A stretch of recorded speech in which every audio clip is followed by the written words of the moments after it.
institutions of the state pretending to be sleeping and the implication on the image of the country.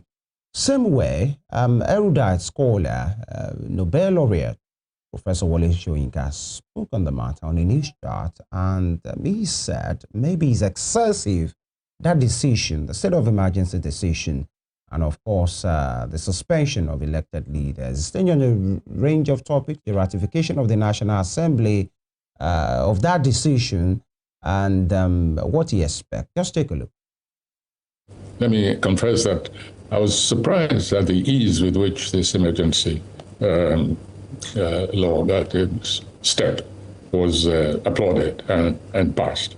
And then the critical question, even within the powers of a president on a democratic dispensation, there are areas of discretion. And you're quite right to point out this wholesale suspension of everything to government. I think that's an over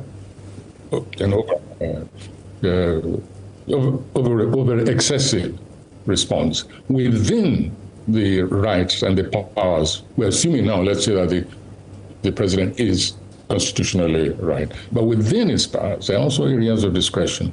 And I think that the wholesale scuttling of the democratic existence in the rivers was excessive. I think it could have been managed much better, much more economically. I think the president did not, sort of curb the extent. He didn't economize on his presidential emergency powers. On that issue, I agree with you absolutely. All right. You heard the Nobel laureate, or Professor Wole Soyinka, saying it's excessive, and he's found it quite strange, the way the National Assembly approached that matter. We have with us in this room at this time, in the studios with us, architect Goke Omigbojun. He's a former gubernatorial candidate in the last Osun election, and of course, a public affairs analyst. Thank you for joining us again, sir. Good to have you here. Always my pleasure to be here with you, Femi. All right. And quick one. Thank you. In your own right, as an elder of the land, and of course, as somebody who is keen on good governance, let me start with this action of Mr. President in Rivers State and everything around it so far. What's your impression? Well, my impression has been well expressed on other media, including your radio station. Right. And it's not any different from the impression that certain other people have also expressed, like former President Goodluck Jonathan, like Professor Wole Soyinka, even though Prof has been euphemistic in his presentation, and like the person that you just interviewed just now, Dr. Onanoju, who said that ordinarily he supports Mr. President in all of his policies. Some of us don't support those policies or the way he went about those policies. But for somebody who's been supporting his policies to also come out that way, it tells you that what is called common sense is to do what is right. In law, they talk about the reasonable man. What the reasonable man ought to have done is not what Mr. President did, and what the reasonable man should do now is to rescind that decision, because it is completely against the provisions of the Constitution of the Federal Republic of Nigeria.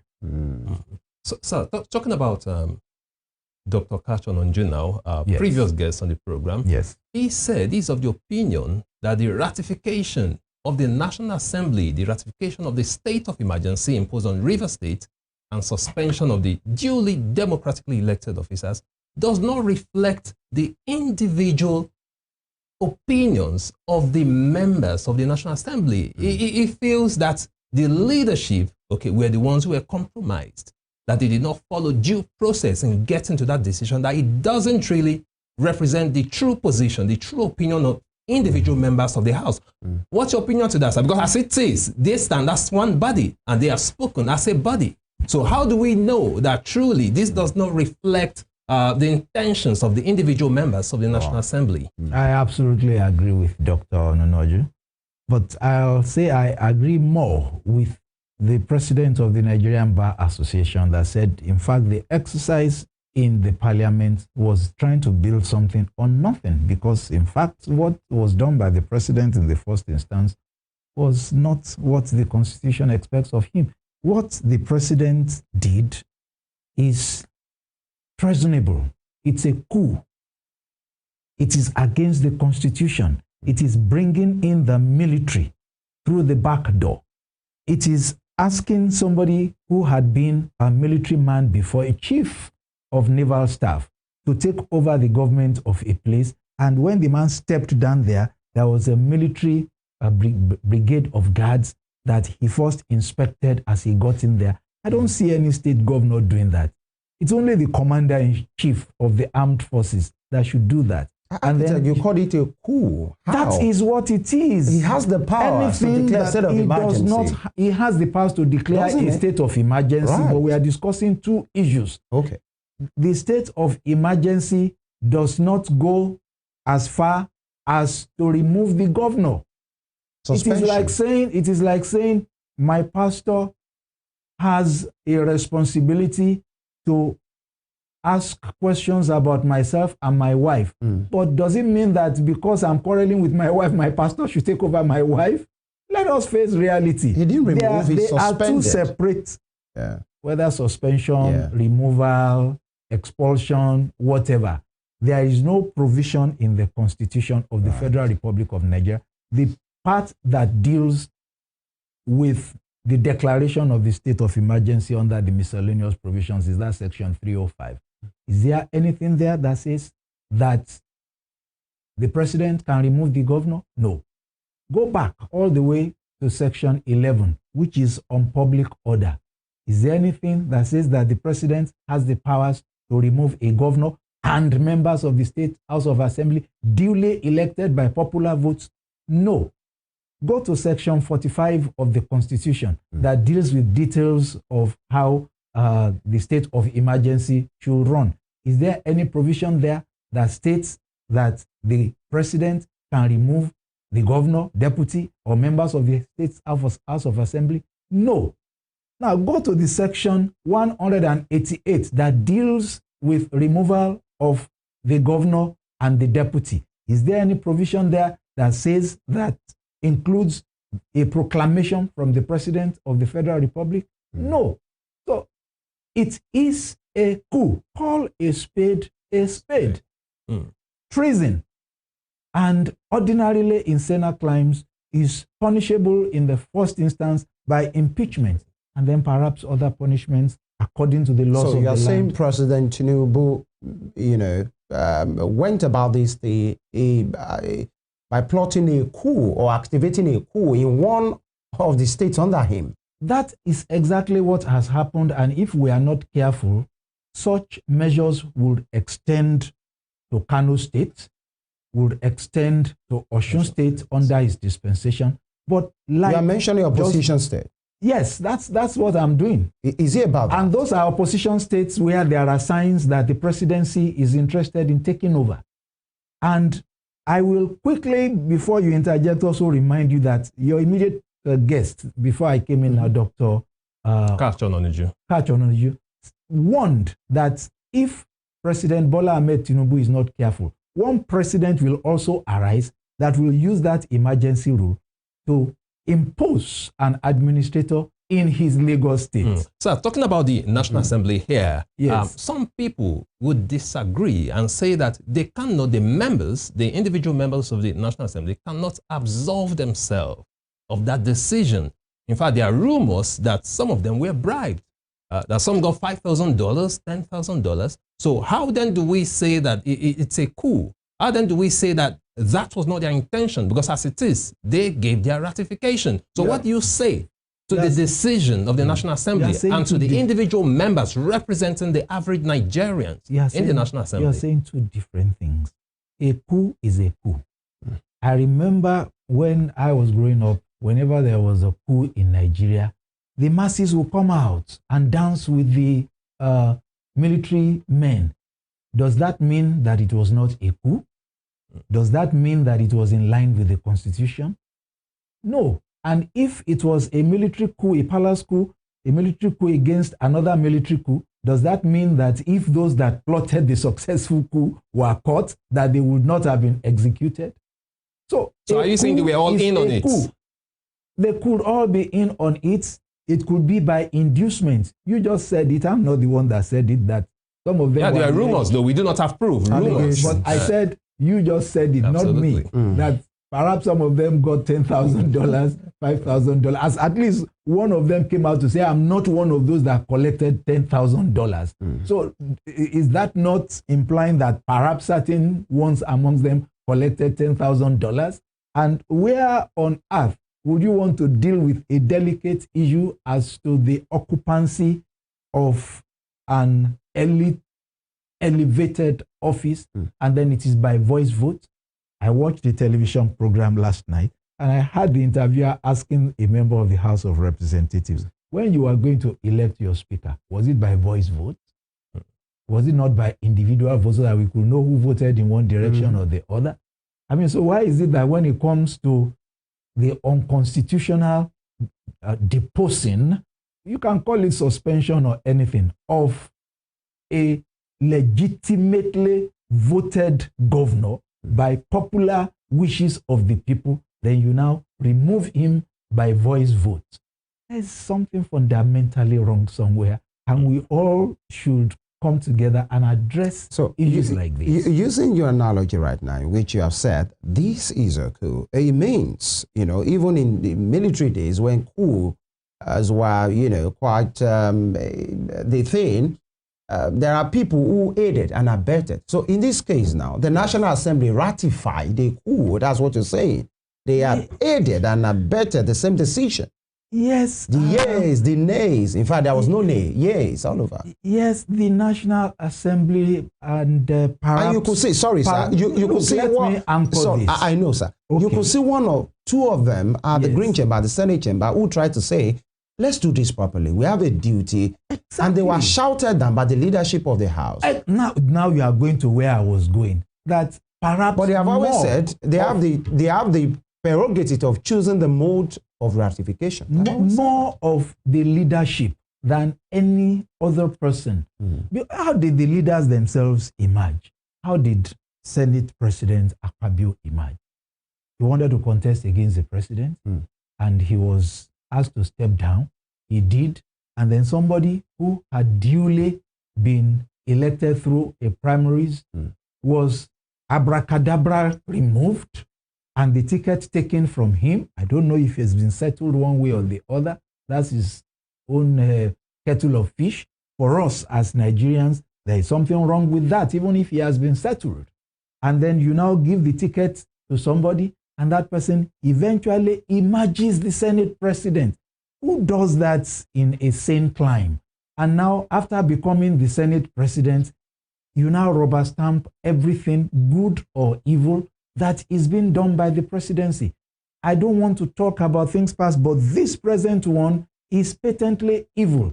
For a Wole Soyinka that close to a Bola Ahmed Tinubu to have carefully, in nice, soft, euphemistic words, not going straight as he would to other people. Look, if it were a President Olusegun Obasanjo that did the kind of thing that is happening right now, like he did in those days in Adamawa, Yobe, and what is it that people like Wole Soyinka said? They said, impeach him. It is impeachable. Why are they not saying now that it is impeachable? Impeach him. But it is good enough. Don't you see that as double standards? Well, you are the one that said it, but what I'm saying... it is what it is. Describe it as being excessive. He said, yes, he has the power. The president has the power, but it's quite excessive. I am saying I expected Uncle Wole Soyinka to call for the impeachment of the president, that what he has done is treasonable felony. But he reserves the right to his opinion, how he shares the opinion. He reserves the right to how he expresses his opinion. So he can call for the impeachment of Olusegun Obasanjo when he did it and just say it is excessive. in the case of, it's all right. We all have favorites. But why do you think he's been gentle on the president? Apart from the fact that I not said close. it that yes, they have been friends. Do you think they have also been business partners. They sold rice together. They did a lot of things together. Please, let's leave Wole Soyinka out of this and address our issues. Standing with the issues before we switch gears right now. Yes. And many persons have been talking about, and you talked about our other guests as well, not just him. I've been talking about precedents. Yes. Dr. Kachanoneju said it's a subtle state grabbing. That's the way he described it. And the precedent... I have called it a coup. You have called it a coup as well. And if someone is saying, yes, the president might not have gone these maybe illegally the right way, and it was excessive in the use of his power, but he said the political gladiators, would you have a situation in which, yes, he has called for a state of emergency and let the military guys do what they will do, but then he will have left the political gladiators here.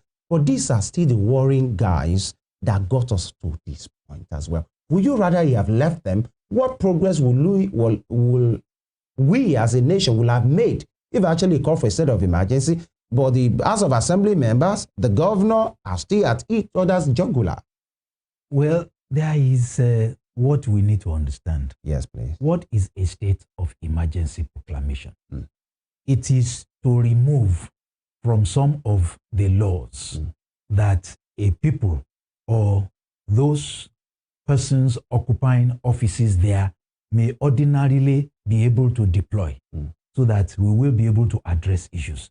So that's why certain fundamental human rights may not hold during such seasons. Okay? So it is about removing the laws. But the men that operate the laws are not to be removed. So it should not remove men. It should remove certain aspects of the laws, not men that are supposed to operate the laws. So for as long as that is not done, listen, however the eventual results will be, let me tell you, some people will say, oh, if President Ahmed Tinubu had not done that, then perhaps, just like you said, they would still have been at each other's throat. In actual fact, they had served notice of impeachment, and then he would have been impeached. I would have preferred that situation whereby the governor is impeached, the deputy governor is impeached, the speaker is imposed as the governor, because that is the law. Not that I will be happy that a wicked man has now become governor in Rivers State, but that is the law. So we should operate the rule of law wherever it leads us to. And in any case, who is Fubara? Former chief accountant of Wike General. Yes, accountant general of Wike's administration, who was protected by that same Wike in the government house and ordinarily should be in the EFCC confines somewhere answering questions. So it's not about. But we know Fubara. it can't be in EFCC. Sorry? Because we know he can't be in EFCC answering questions because he was actually working for someone who is powerful right now. He would answer questions too, as the chief accountant, and Wike himself will answer questions. Okay, talking about the rule of law. Those are the things that we should in fact be discussing now. Right. So that you know it's not about supporting Fubara or supporting President Bola Ahmed Tinubu. Some of us are all about good governance and rule of law. Whoever's ox is therefore God when good governance and rule of law are entrenched. So let it be, so that we can all begin to respect the rule of law. Talking about the rule of law, sir, in this case, we are looking up to the judiciary to see what will happen. Yes. SERAP has taken the president to court, that the Socio-Economic Rights and Accountability Project. They are demanding an order to set aside the installation of the sole administrator and also to set aside the state of emergency. We are talking about the rule of law here. Well, also set aside the state of emergency? Yes, imposed in Rivers State. All right. So those are the two major orders they are seeking from the Federal High Court. Okay. What do you see the judiciary doing in this case? Do you see the judiciary acting independently and speaking according to the wish and demands of the average Nigerians in this case? Or do you also believe, just like former President Goodluck Jonathan said, he said that the judiciary in Nigeria has been compromised? So what's your take on that? Do you see the judiciary actually standing up and doing the right thing in this case? Well, as a quick aside, I honestly differ a little from the position of Sarah. If I were in their shoes, I would have confined myself to reinstating the governor and the state assembly members. I would not quarrel against a declaration of a state of emergency.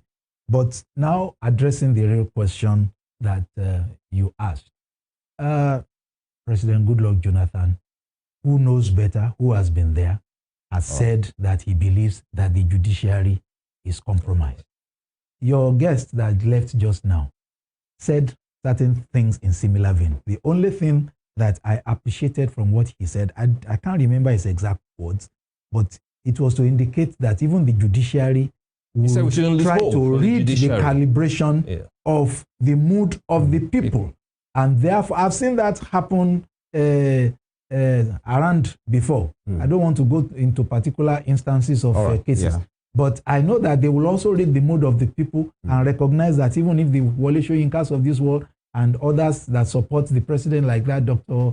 Onojuju, are also saying that what you have done is wrong, perhaps the judiciary may now want to do what is right.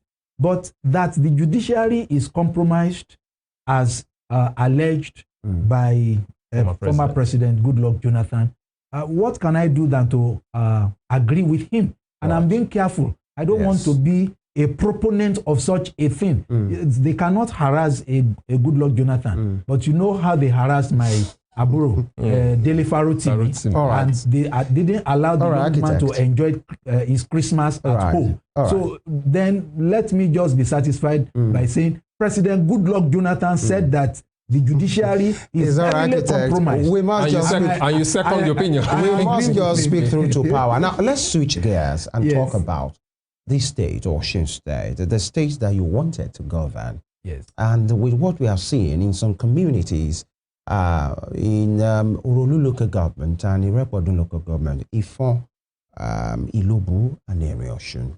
These, many persons say these are brothers and sisters.